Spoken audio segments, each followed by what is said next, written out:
Hello, usual disclaimer, enjoy the videos, but don't practice on anybody else. And so today we have got a gentleman who's got rather long overgrown nails. Now you're going to have to excuse me, I went a bit awry here with the filming. So I started cutting and then decided to basically do it all out of shot of the camera, but I did save the nice big one for you. So as you can see, these nails have been quite neglected. That is due to lockdown. As we're a medical service, we are still able to operate. However, this gentleman wasn't aware of that, and so they were badly in need of some TLC. So as you can see, this big one here is all sorts of funky colours. Now, there is, without a doubt, probably various fungal spores infecting the microorganisms infecting this toenail. Fungal infections cause nails to be all colours, thickened, crumbly. They don't really affect your health in any particular way. They can increase the risk of bacterial infection, but in essence you can live quite comfortably with a fungal nail infection and it not give you any more grief other than just not look very nice. Now, all the matter that I'm kind of trimming away here is sort of fungally, sort of keratin tissue, it's not attached to the main body of the toe, which is why I can remove quite a lot of it without it causing any great discomfort to the patient. It's kind of lifted away from that toe and I will be able to take this quite low.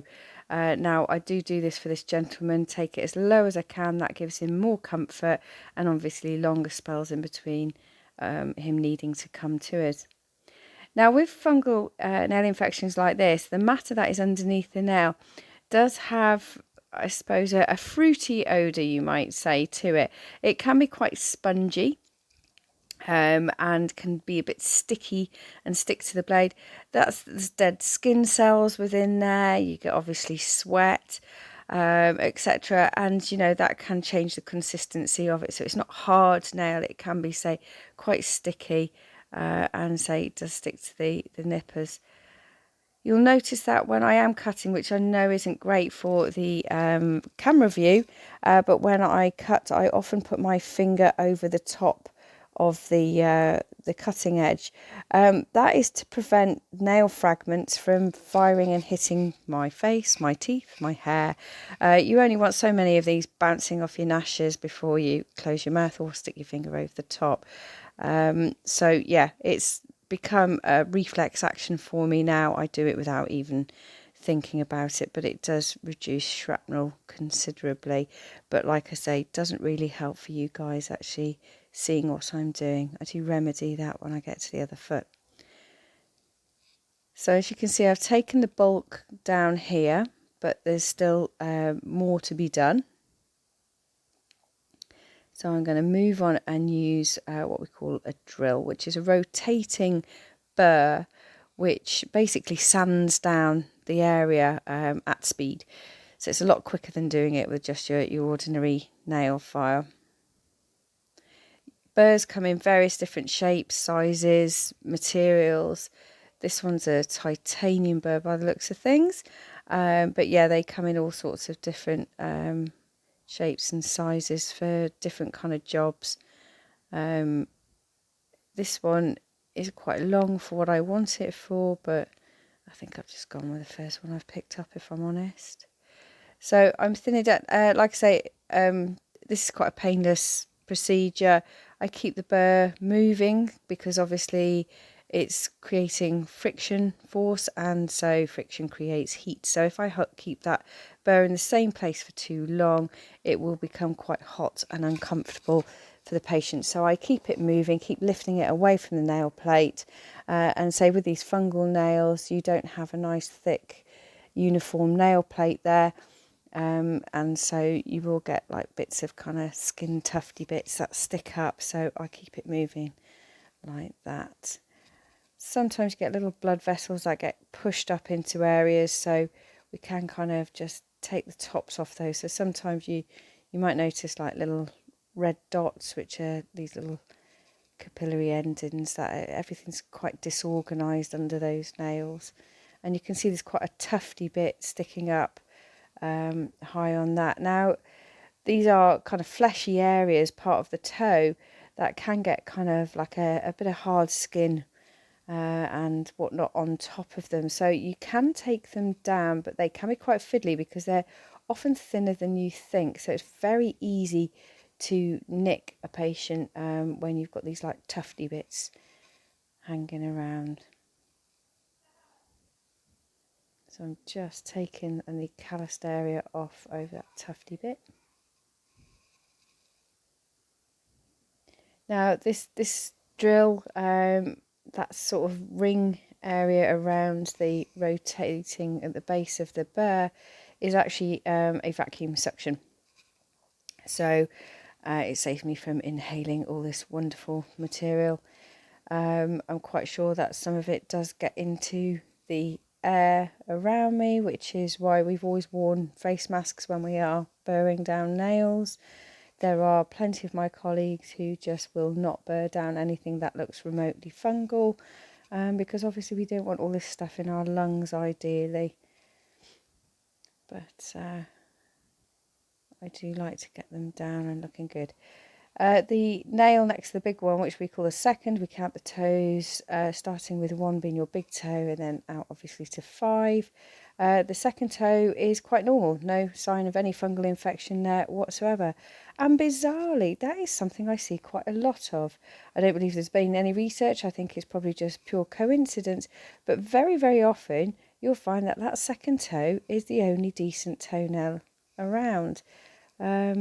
Yeah, one of those just like strange coincidences that you notice when you're anecdotally looking back.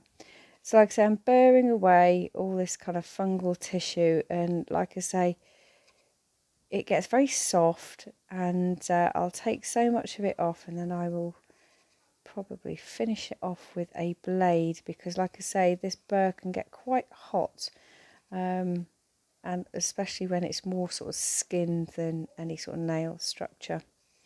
But as you can imagine, this gentleman was in quite a lot of discomfort with his nails, because they will not have been at all comfortable within his footwear, and so these will feel tons better once they're done. The other risk of leaving nails to become, when they're very thickened, leaving them for long periods, is that the pressure beneath the nail can become quite great. And what you can find is, like, we get little breakdowns, which are little ulcerations that occur underneath these nail plates. Often they can be quite painless to the patient, and you only find them once you start cutting that nail, and you'll get like an oozing of sort of discharge. Sometimes that can be pussy, sometimes that can be quite clear, but the patient will have been none the wiser that was there. So essentially what we do is we just cut away any overlying nail, which will have detached, because that, if you think of it, is like a pond sitting beneath the nail. So the nail is no longer actually attached to the toe in that point. And then we'll just cut away the overlying nail, clean it all up, take any debris out, and then we'll dress it with an antimicrobial just to help knock any bugs on the head. And more often than not, those will heal up very quickly. They'll just dry up, scab up, and will be healed in no time at all once they're found. But it is not an uncommon finding. As you can see, there's some like little dry, scaly bits here in between the nails, quite likely fungally related. And I'm finishing off with this blade, thinning them down, taking any other bits and pieces with me. I suspect that if we actually cultured the nail clippings from this gentleman, we would get quite a few different microorganisms going, because there seems to be multiple infection going on there, which would account for a lot of the colouring and the odour of when you start rummaging around with these particular fungal nails. Like I say, they have quite a fruity odour to them. But not all fungal nails smell at all. But please don't ever be afraid to bring your smelly feet to us, because different smells really do help us and decide what's going on or what's going wrong. So bacterial infections can have particular odours. Certain bacteria even can have particular odours. So you kind of get given the heads up that something's going on before you've even really got to where it is, or it gives you, it gives you the idea that there's something actually rumbling on here and makes you look for it. So smells can be real big helpers for us. So like I say, don't ever be afraid to bring your feet to us, because it really doesn't bother us one little bit. So I'm just finishing this bit. Now, we did ask this gentleman to use an antifungal. There are loads of different ones available over the counter. You can get them on prescription. But say something like Lamisil is really good for sorting this out, because quite frequently fungal infections of the nail can and will infect the skin, and vice versa.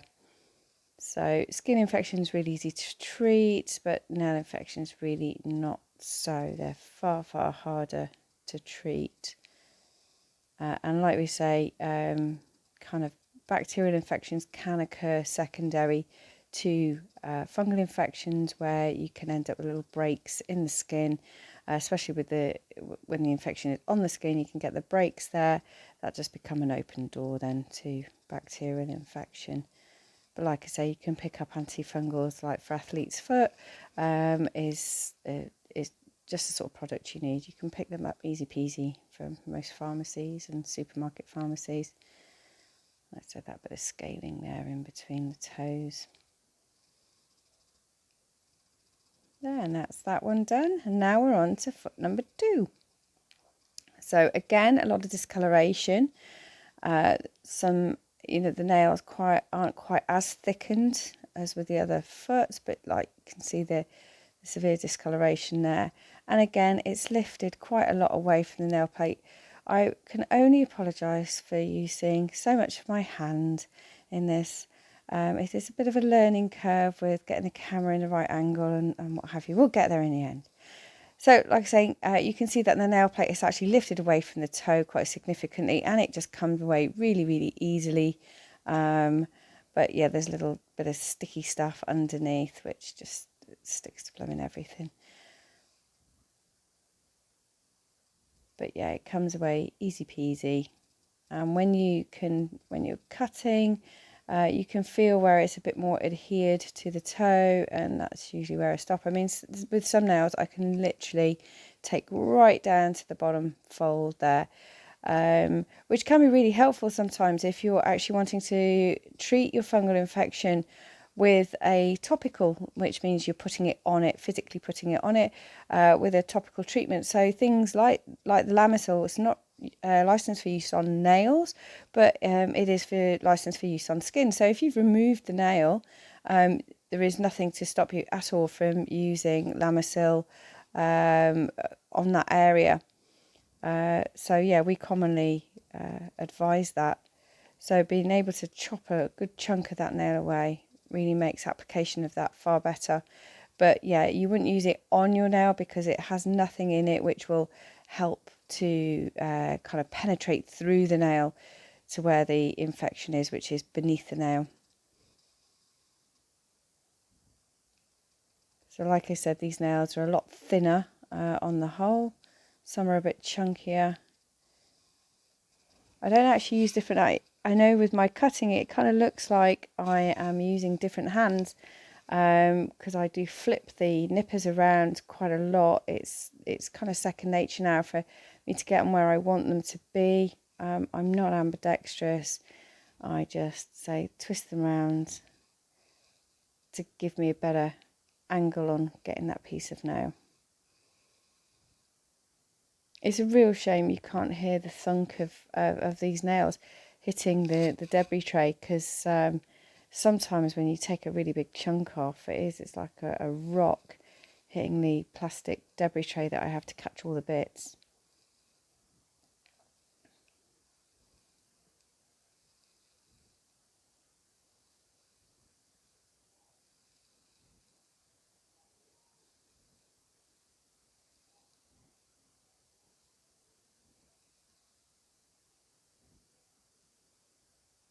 I think you saw that one fly off there. Another reason to stick your finger over the top. As podiatrists generally have brew mugs with lids for that very reason, because every now and then you get a bit of shrapnel flies off and you don't want to find it floating around in your brew. So we do have, I always have like a travel mug with a lid on it to prevent that from happening. So I'm just removing some of this debris using what we call a Black's file, and it's kind of like got like a ridged area which you can use to go down the sides of nails and to kind of like file off any sharp areas. It's also a brilliant tool for picking out bits and pieces from down the sides of nails, underneath nails. Again, they come in various shapes and sizes. They all kind of work around the same sort of shape, but there's a lot of variance. I have them in all sorts of different shapes and sizes. Some are finer than others, some are pointier than others, but ultimately they all do the same job. So I am just clearing away any debris. We call that OP, which is short for onychophosis. Onycho, Onycho,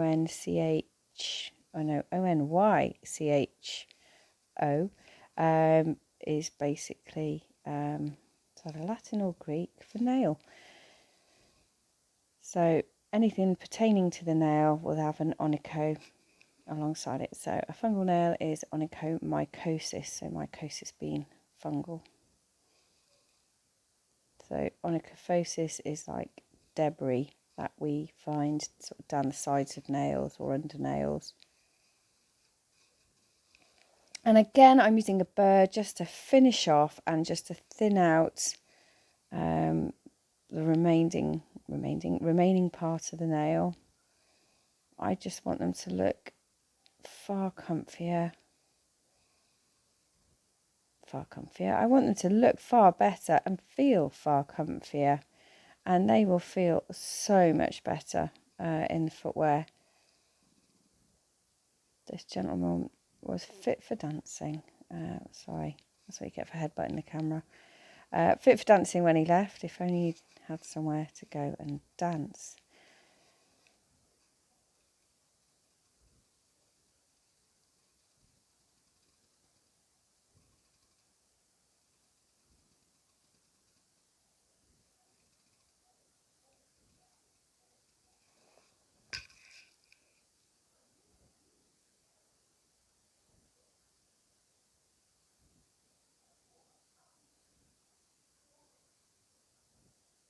So with our instruments, they're all sterilised. They get all scrubbed down in good old soap and water, and then they get put into an autoclave. So like the burr head that you see there gets removed, and obviously everything gets sterilised between patients.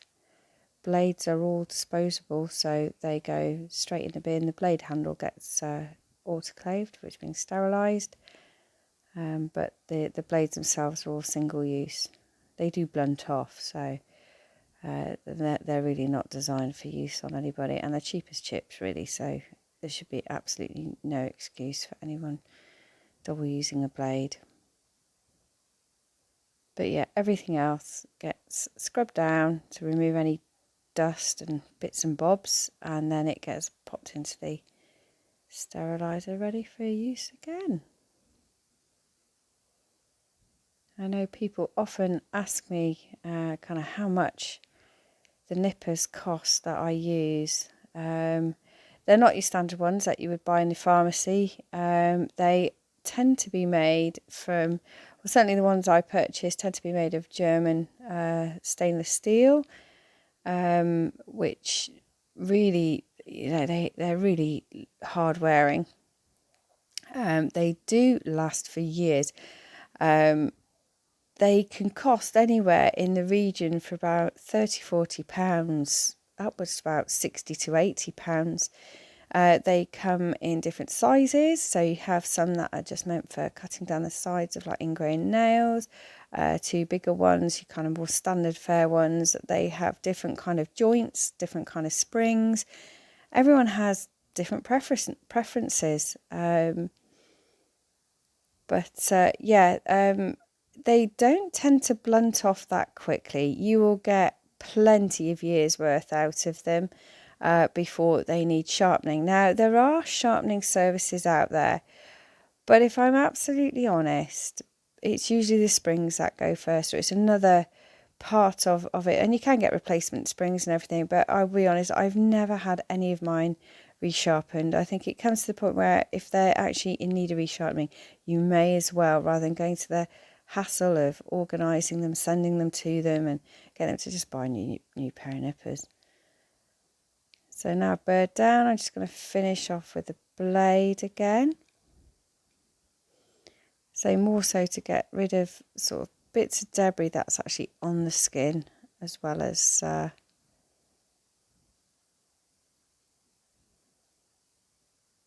because it cuts like callus on these nails. Now you may have noticed a bit of colour change in this gentleman's skin tone. So the longer when he first kind of took his shoes and socks off, the feet had kind of a purpley hue to them.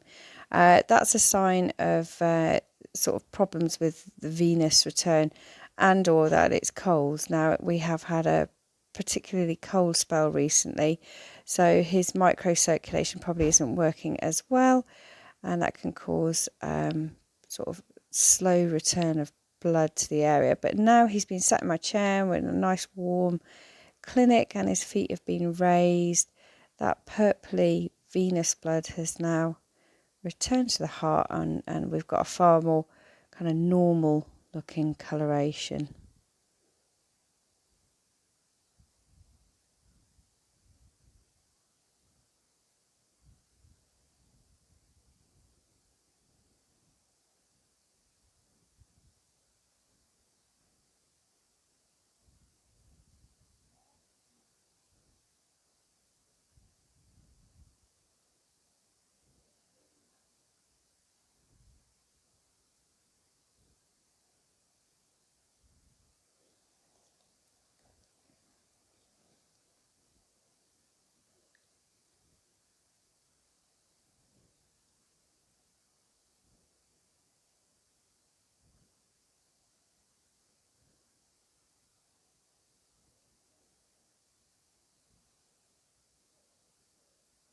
So we're just finishing off here now. And here are all the bits in my debris tray. So we've got plenty of chunky bits there. So we've got the picture on the top. This is the right foot. Picture on the top, like I say, a bit of a purpley hue. But then you've got your after one underneath, looking much more comfortable. But like I say, that normalised the colour there after being in the couch. So thank you very much for watching. Apologies for some of the camera angles, but please like and subscribe, and see you again. Bye.